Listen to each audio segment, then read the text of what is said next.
Jesse James gang and various other groups.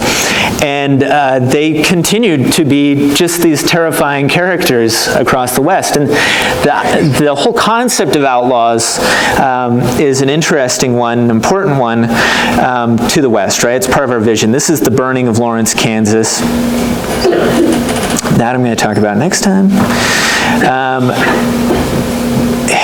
Let's talk about this for a minute. Okay, Transcontinental Railroad. I will add more detail on some of the Civil War stuff and outlaws next time.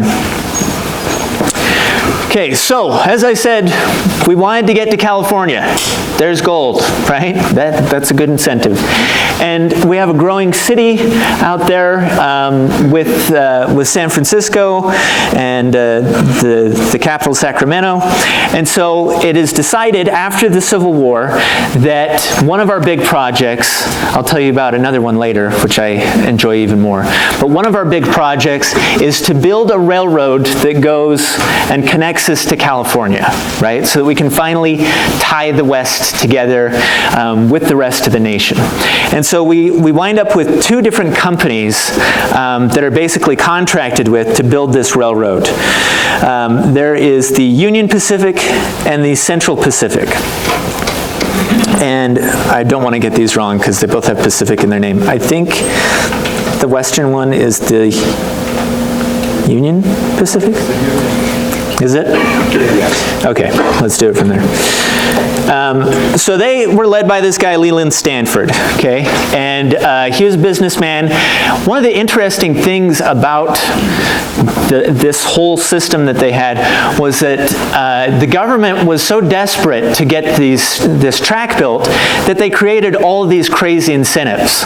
So they would pay you like $4,000 for every mile of track you laid on level ground, right? And then if it had a slope, it was $8,000. And if it was mountainous territory, it was $16,000. And then these railroad magnates, they actually hired a bunch of lobbyists and got those numbers doubled about a year later, right? So they were making a ton of money. Not only that, but then they would get thousands of acres for every mile that they laid, right? To the point where between the two railroad companies, by the time they were done, the two companies owned the equivalent, when you added up all their territory, it was sort of the land next to the railroads. When you added up all this land that the federal government had given them, it was the size of the state of California plus half of Montana that belonged to these two companies, right? And so one of them was led by Leland Stanford. He was a crafty guy. He worked with this guy, Josiah Whitney, who was a geology professor, and he got him to go and declare some of the gently sloping areas mountainous terrain so that he could get a lot more money for them, right? And so they named Mount Whitney after him as a result. And he was a key player in this whole thing. But part of what happens is that they have a real labor problem.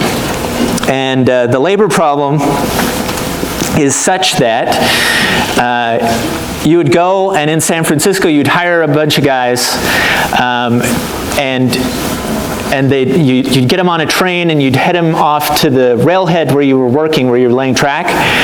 And at this point, most of the gold mining, California is no longer the hot spot Nevada is.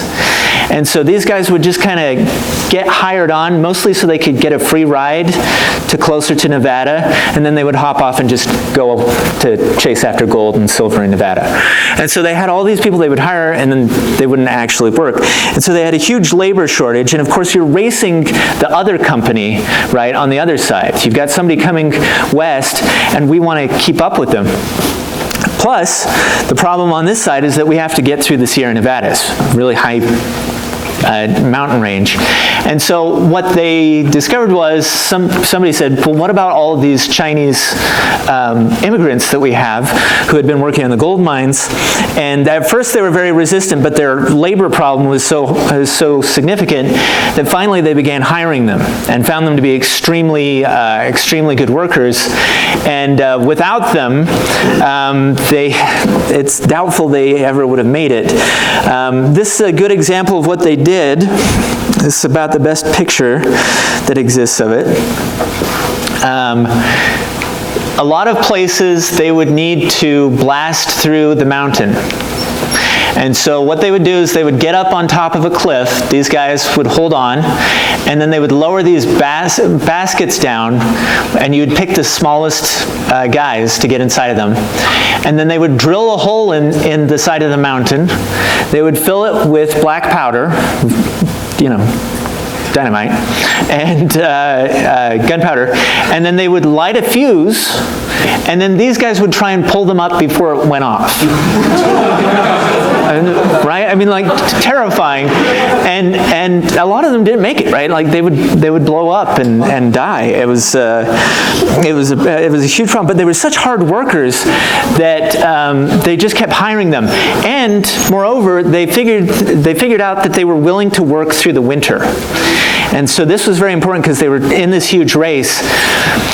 But sadly, during the winter, there were a lot of avalanches, right? You're blowing things up, you're digging, you're using a lot of equipment. And there were about 1,200 Chinese laborers who froze to death during that winter. And they would find them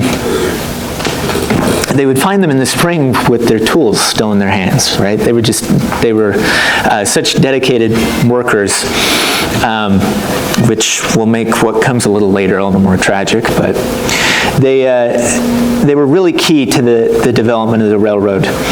On the other end of things, the Union Pacific coming through, just as the gold seekers headed west, building a railroad also affects the buffalo herds, right? You're cutting a line through the plains, and it disrupts the herds. And a joint group of Sioux, Kiowa, Lakota got together and attacked the workers, and that stopped the Union Pacific for a while until the United States sent out an army, a group of soldiers that was, I think it was like 5,000 soldiers, to go and guard the train workers as they worked their way west. So you can see one of the critical things, okay, and this is the point I would try and capture today. I'm going to re-emphasize it next time as we continue with the West. But the question that we started out with, I don't know, when we started on the West last week, was how was the West won, right? How was that done? And one of the things that is really critical to understand is that the West could not have been developed the way that it was without significant intervention by the federal government, right? And that's something that we kind of think of the West as like this place of, wild liberty and freedom. But it would not exist if the federal government had not given away all that land and money to the railroad companies, had not sent the army to protect the railroad companies. And we'll see lots and lots of other incidents of this type where part of the reason why the West is able to develop and become the place that it becomes is because the national government is so invested in this idea of developing the West and this manifest destiny and this expansion of the country. All right. There are other things, but in order to do any of them well, we need a little more time, so I will let you guys go. Good luck on the midterm.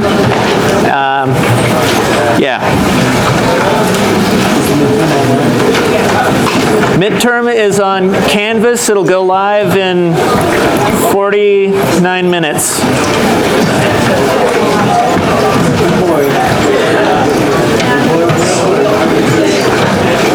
Hi. Hi. So I got a couple of questions about Sure. that build assignment. Okay. So when is it due? We're talking about the innovation one. Yeah, the one that we're doing in groups. So it's not exactly due. It's kind of a process. So there's like